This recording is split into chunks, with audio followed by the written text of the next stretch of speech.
Hi guys, Rob Chevez here with Reston, and today I'm going to be meeting Katharine at 100 Bowls. We're going to talk about all the different soups that she makes, from chicken soup to carrot ginger soup. Come on, follow me.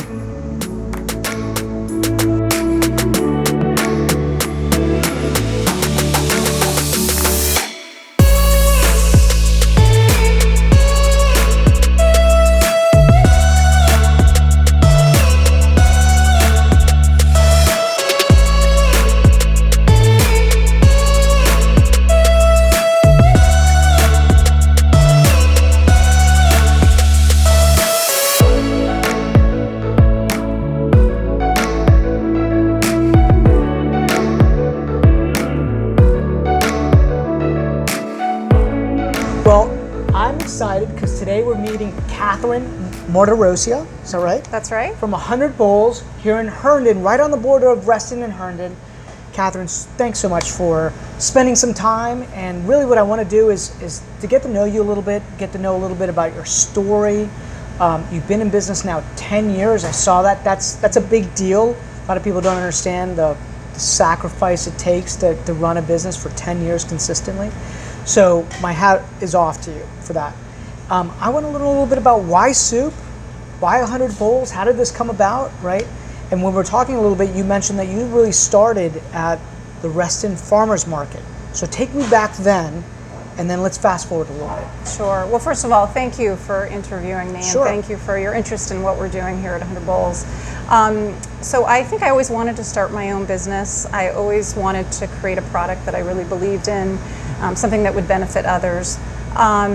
I was really inspired by my Romanian mother-in-law, who cooked the most incredible soup, and she cooked everything from scratch. I love soup. I think soup is an incredible meal. It's loved by everybody. It should be one of the most nourishing meals that you eat. Absolutely. I'm having a little... Unfortunately, most soups are not. They tend to be some of the most unhealthy processed foods you can eat. They're filled with excessive salt, unhealthy fats, gluten, a lot of unpronounceable ingredients, not to mention empty calories. So I thought soup should be one of the healthiest meals you can eat. So at 100 Bowls of Soup, when we started making soup, I wanted to make the most nourishing, delicious, and nutritious soups. So we started making soups and broths. What was the first soup? What was the first soup you ever made and sold? I'm just curious.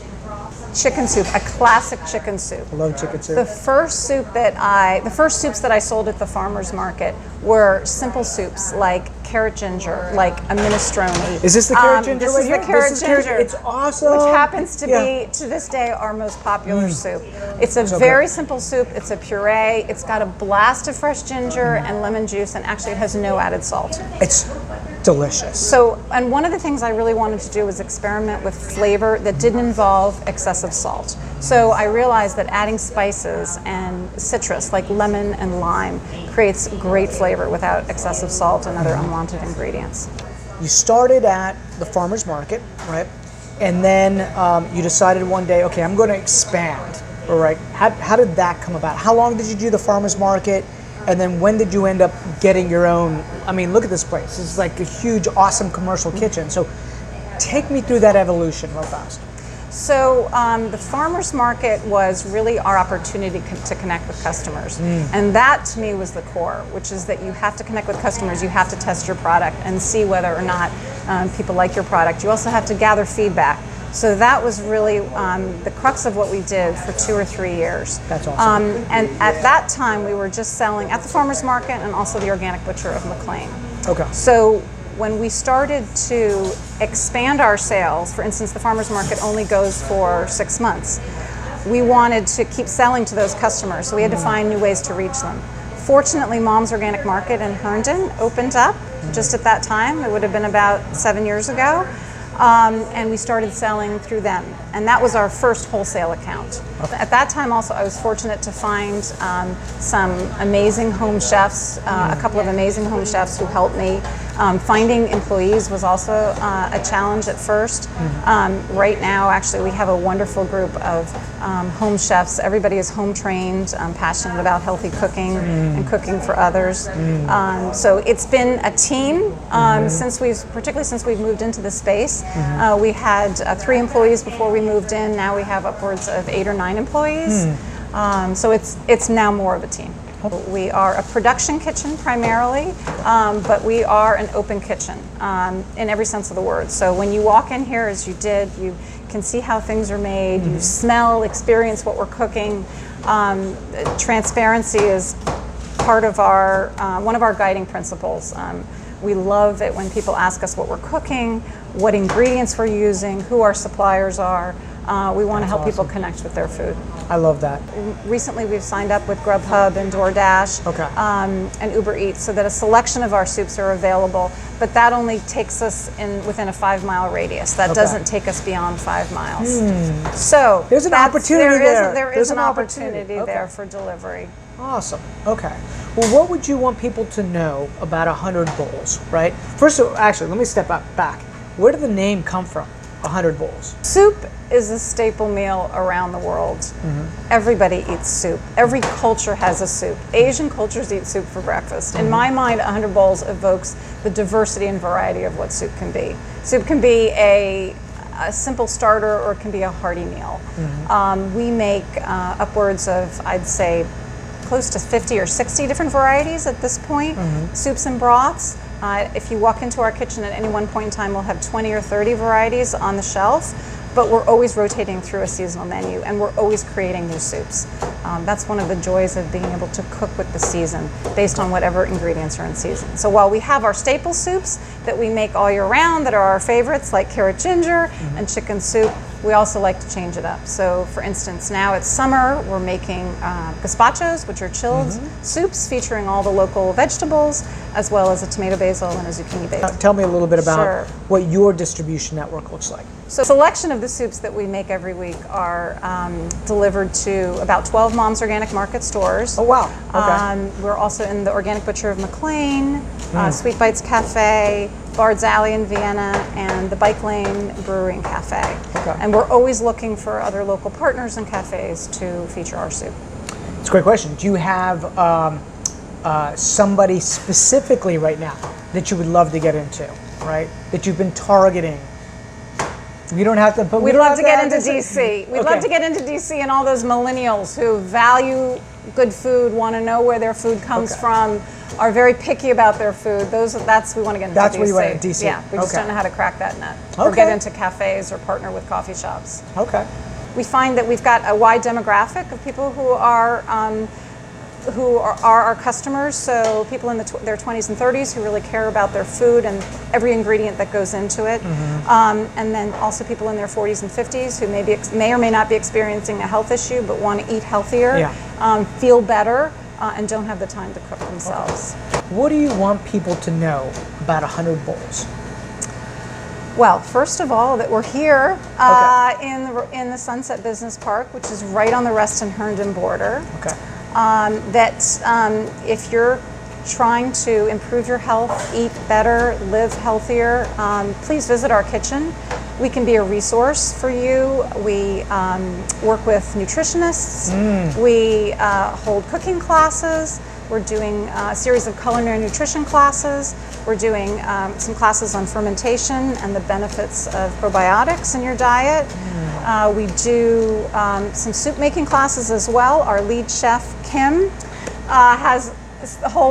teaches an incredibly popular class on how to make pho and ramen from scratch. I know. I tried to get in. They were like, it's full. They're very popular. You have to sign up right away. We serve, for the lunch crowd, we serve 2 hot soups a day as well as seasonal salads. We'll be expanding that in the fall to include more options, more toppings for soups, as well as some bone broth drinks. Soup, meals, build community, right? And there's a lot of community around food, right? And the people that help prepare the food, everybody that's involved, from the artisans to farmers that are out there. So tell me a little bit about the community that you guys have created here at 100 Bowls. I look at a business as an ecosystem, and when you're lucky enough to be able to create your own business, you can create and influence that ecosystem. So I like to say every ingredient matters. So the ingredients that go into the soup, our customers, our employees, how we do the best we can to recycle and reuse. We are fortunate enough to live in Virginia in a place where we can connect with so many local farms and support them. By buying from them, we support what they do and we support their sustainable farming practices. So for instance, our poultry, our meats, many of our vegetables, when we buy from local organic farms, we're supporting them and we're supporting what they're doing and how they're helping the environment. At the same time, some of the other ingredients that we buy, like our spices, all come from a company called Aromatic Spice Blends. This is a fellow artisan who we've been working with for many, many years. She grinds all of her spices by hand. Wow. The flavor of them is just amazing. I think they add so much to our soups. We use them in a variety of our soups. We also like to feature other entrepreneurs that are making foods that are complementary to ours. When I think about it, it's like you're live local, you work and sell local, and you're supporting local, right, a lot of times. So when I talk to people about, why buy local, why support local, and of course, things are fresher, things are better, but things are also more unique. I mean, if we want the world to look like strip malls with one chain after another, then don't support local. But if you want something unique in your neighborhood or your environment, then you need to support that. yeah, it's the richness of the community that it's makes the diversity. That's right. It's the diversity of the community that makes that. It just binds and brings everybody together. It's like a great soup, right? There you go. All the ingredients come together like a great soup. Yeah. Awesome. So, final question: how can we find you? Right off the toll road, right at the Reston Herndon border. Sunset Business Park is a great business park. It's got a lot of different small businesses in it. Yeah. So you can find us here. We're open 10 to 6 Monday through Friday and 10 to 4 on Saturdays. And you can also find us at Mom's Organic Market, at the Organic Butcher in McLean, Sweet Bites Cafe in McLean, Bard's Alley in Vienna, and the Bike Lane Brewery and Cafe. Okay. And what about for those young millennials that look at everything online? How do we find you online? 100 Bowls? Like, what's the website? Facebook, Instagram? So 100 bowlsofsoup.com. I believe it's 100 Bowls on Instagram. Okay. Yeah, I mean, the more likes, the better. Awesome. Awesome. Katherine, thanks so much for joining us. Thank you for joining us here at Reston Digs. We have a fun time here at 100 Bowls. The soup is delicious, and we look forward to having more. So I'm going to high five you because that was fun and that was awesome.